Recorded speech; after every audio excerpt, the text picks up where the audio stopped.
Lonneke Delhaas, je was 1,5 week geleden hier te gast toen de berichten kwamen over de maatregelen die de regering zou nemen met betrekking tot de Q-koorts. 35.000 geiten worden geruimd en niet al die dieren zijn ziek. En jij bent een van de mensen die, hoe noem je dat, euthanasie? Ja, het is euthanasie. Ja. Euthanasie moet gaan uitvoeren. Voelde je het aankomen of was het voor jou toch ook nog een slag? Ik voelde het wel aankomen, want je bent natuurlijk niet helemaal op je achterhoofd gevallen. Maar als het dan over de radio komt, en zeker omdat je niet verwacht dat het komt voordat die vergadering er is, ja, dan schiet je wel even vol. Neem ons even mee met wat jij maandag gaat doen. Maandag gaan ze het bedrijf ruimen wat waarschijnlijk het snelste gaat aflammeren, want je wil het voor zijn. Daar komt waarschijnlijk een ploegje van de VWA, de Voedsel- en Warenautoriteit, op bezoek samen met de eigen dierenarts. En daar zal dan één voor één gescand moeten worden, misschien nog wat drachtig is. Ja. En wat drachtig is, dat zal het merkteken krijgen en zal geëuthaniseerd moeten worden. De 3 dingen waarom je dierenarts in het veld wordt en waarom je niet ergens op een kantoorbaan gaat zitten. Je houdt van dieren. Nou, dieren doodmaken is wel het laatste wat je wil doen als je van dieren houdt. Je wil ze genezen, maar je maakt ze in dit geval dood. En het derde is natuurlijk, je werkt graag met mensen, anders hoef je ook geen dierenarts te worden. Nou, die mensen ken je.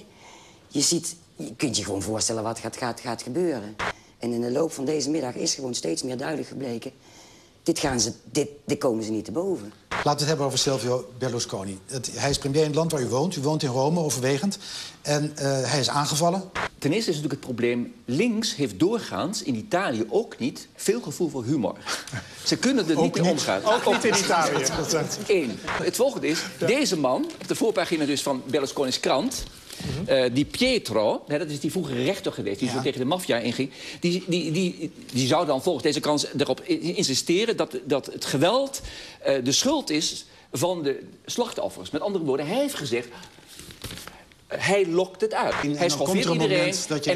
En een linkse journalist, of een kritische journalist, want we hoeven niet eens over links of rechts te praten, een kritische journalist, die deugt al niet.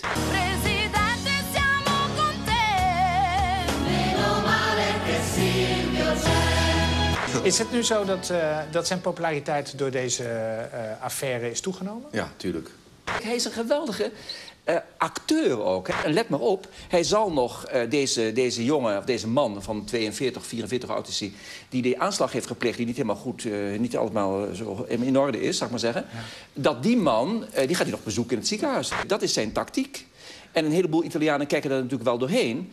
Maar ook een aantal mensen zijn toch ook minder geïnteresseerd in Italië. Want hij is natuurlijk wel de man die het langst al een regering leidt. Sportman van het jaar 2009. Epke Zonderland! Had jij gedacht dat je zou winnen? Want in principe, je hebt natuurlijk je zilveren medaille gewonnen bij de WK en de wereldbekerwedstrijden en medailles. Maar ja, Sven Kramer. Ja, als je inderdaad kijkt naar puur naar de medailles, dan verwacht je natuurlijk nooit dat ik met die prijs vandoor zou gaan. En ja, er wordt natuurlijk ook niet alleen puur naar medailles gekeken. Er wordt ook gekeken naar wat voor sport is het. En je moet sporten met elkaar vergelijken. Sowieso heel moeilijk. Ik denk dat er toch ook wordt gekeken naar wat is een unieke prestatie.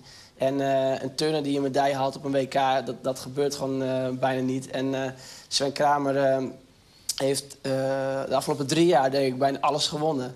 En als dit het eerste jaar was geweest, dan was er geen twijfel geweest, denk ik. Dan was hij de sportman geweest. De mensen die veel beter dan wij jouw sport bestuderen, die zeggen het bijzondere aan Epke is dat hij steeds iets nieuws laat zien. En nou schijnt het zo te zijn dat als je daar heel goed in bent, dat je op een gegeven moment iets aan je eigen naam kunt binden. Dat je in jouw geval een zonderlandje hebt. Je moet een hele nieuwe techniek bedenken en die uitvoeren op een WK en dan wordt het op jouw naam gezet. Het is sowieso geen simpel element, want dan is het al gedaan door iemand anders. Als ik er nu al zou moeten beginnen, ik weet dat het te lang gaat duren en dan gaat het ten koste van mijn prestaties volgend jaar. Ja, Jongbloed. Je bent met 5 moeders naar Egypte gegaan. Ja.